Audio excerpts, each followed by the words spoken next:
Né à Digne-les-Bains, petite ville nichée dans les montagnes des Alpes de Haute-Provence, en France, le 15 mars 1985, Cyril Ferraud a vécu une vie énergique, d'un garçon fasciné par les jeux télévisés à l'un des présentateurs les plus appréciés de France.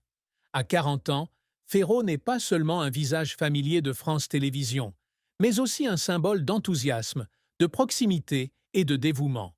Avec son sourire radieux et son style d'animation naturel, il a conquis le cœur de millions de téléspectateurs à travers des émissions telles que Slam, La carte au trésor et Tout le monde a changé. Cependant, derrière les paillettes de la scène se cachent de profondes tristesses, de durs défis et un voyage incessant pour s'affirmer. La plus grande tristesse dans la vie de Cyril Ferraud fut peut-être la mort de son père, Michel Ferraud, en 2019, une perte qui a laissé en lui un vide incompressible, le forçant à affronter des jours de douleur et de solitude. Michel Ferraud, professeur d'éducation physique et ancien rugbyman, a eu une influence majeure dans la vie de Cyril. Cadet d'une fratrie de 3 enfants, avec sa sœur aînée Delphine et son frère aîné Pierre, Cyril a grandi entouré de l'amour et du soutien de ses parents, Michel et Marie-France Forçant, infirmières. Son père n'était pas seulement une source d'inspiration par son esprit sportif et sa discipline, mais aussi un soutien constant des rêves de Cyril dans l'industrie de la télévision. Lorsque Michel est décédé d'un cancer de la prostate en juin 2019, Cyril a eu le sentiment d'avoir perdu une partie importante de lui-même.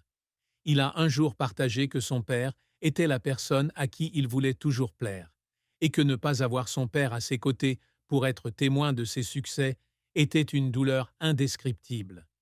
La mort de Michel est survenue après une longue bataille contre la maladie, et Cyril, malgré le fait qu'il gardait toujours le sourire en public, a dû faire face à de longues nuits d'anxiété, se demandant s'il avait fait assez pour rendre son père fier.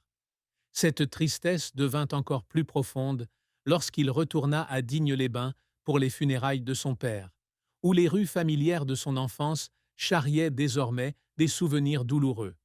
Pour quelqu'un qui a toujours été proche de sa famille, la perte de son père était une blessure émotionnelle que le temps pouvait difficilement guérir.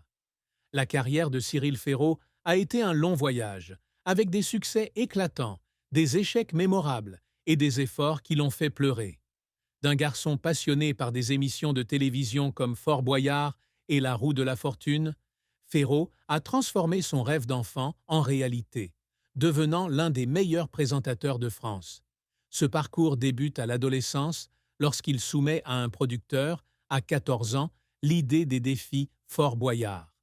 Cette audace lui vaut un stage dans son émission préférée à 17 ans, alors qu'il s'installe à Paris pour étudier la communication et le management.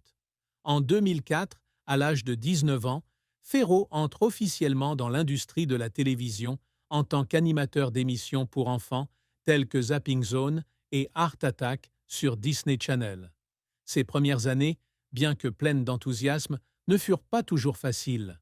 En tant que jeune présentateur, il a dû faire face à la pression de la concurrence dans une industrie impitoyable où les nouveaux talents étaient souvent négligés.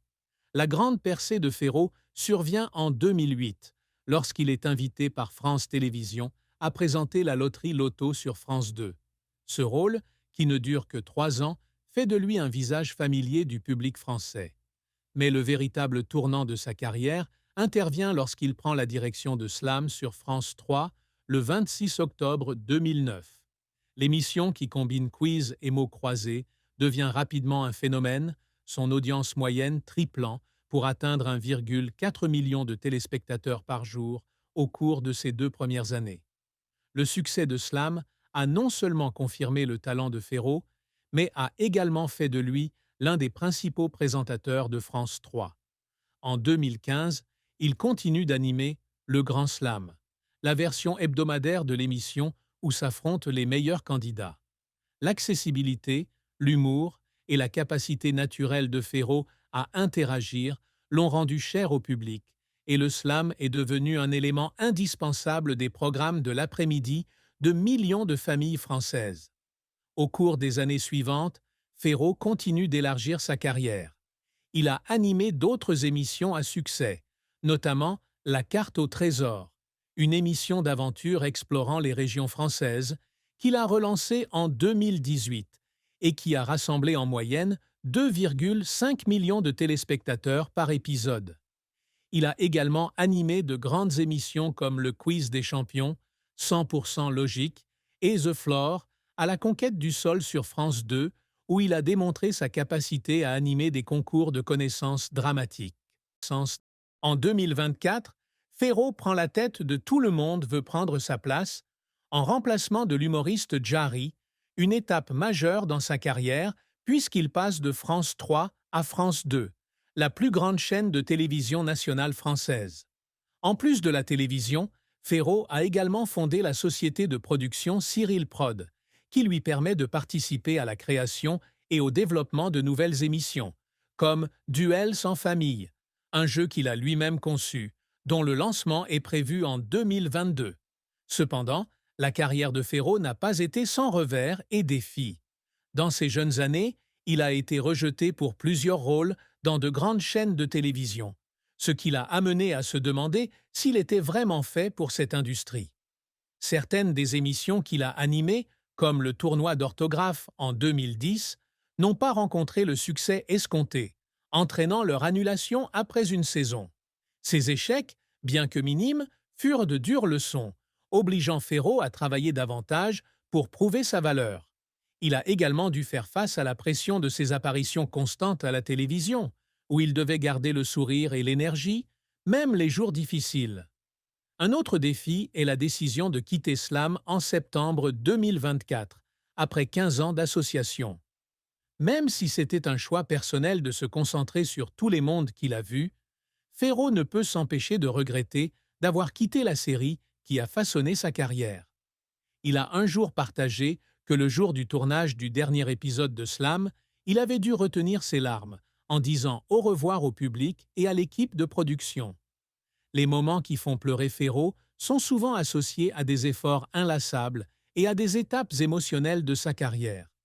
Lorsqu'il a animé Slam pour la première fois en 2009, il a pleuré en studio après la fin de l'enregistrement, en raison de la pression du remplacement de l'ancien animateur Thierry Beccaro et de l'anxiété de savoir si le public l'accepterait. Un autre moment fut celui où il présenta ses parents, Michel et Dominique, à la télévision lors d'un épisode de Slam en 2018. Voyant ses parents assis dans le public, fiers de ce qu'il avait accompli, Féraud ne put retenir ses larmes en serrant sa mère dans ses bras et en lui disant qu'il faisait tout pour les rendre fiers. Cependant, toutes les larmes ne viennent pas de la joie. Après la mort de son père en 2019, Féraud a pleuré lors d'un tournage test pour La carte au trésor, lorsqu'une scène tournée à Digne-les-Bains a rappelé les journées passées avec son père à explorer les routes de montagne des Alpes de Haute-Provence. Ces moments montrent que Cyril Féraud n'est pas seulement un présentateur rayonnant, mais aussi une personne sensible, porteuse de blessures émotionnelles. Une fin triste dans la vie de Cyril Féraud fut le décès de son père, Michel Féraud, en juin 2019. Michel n'était pas seulement un père, mais aussi un ami, un mentor et sa plus grande inspiration pour Féraud. Professeur d'éducation physique et ancien rugbyman, Michel a enseigné à Féraud la persévérance, la discipline et le travail d'équipe, valeurs qu'il a appliquées dans sa carrière. Père et fils entretenaient une relation particulière, se promenant souvent ensemble sur les sentiers de montagne autour de Digne-les-Bains, où Michel racontait à Féraud des anecdotes sur l'histoire de sa terre natale. Lorsque Michel a reçu un diagnostic de cancer de la prostate, Féraud a essayé d'être avec son père autant que possible, même si son emploi du temps chargé le laissait souvent coupable de ne pas pouvoir y consacrer plus de temps.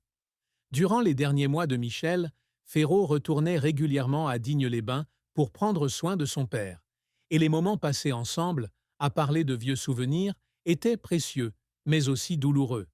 À la mort de Michel, Féraud tombe dans un état dépressif.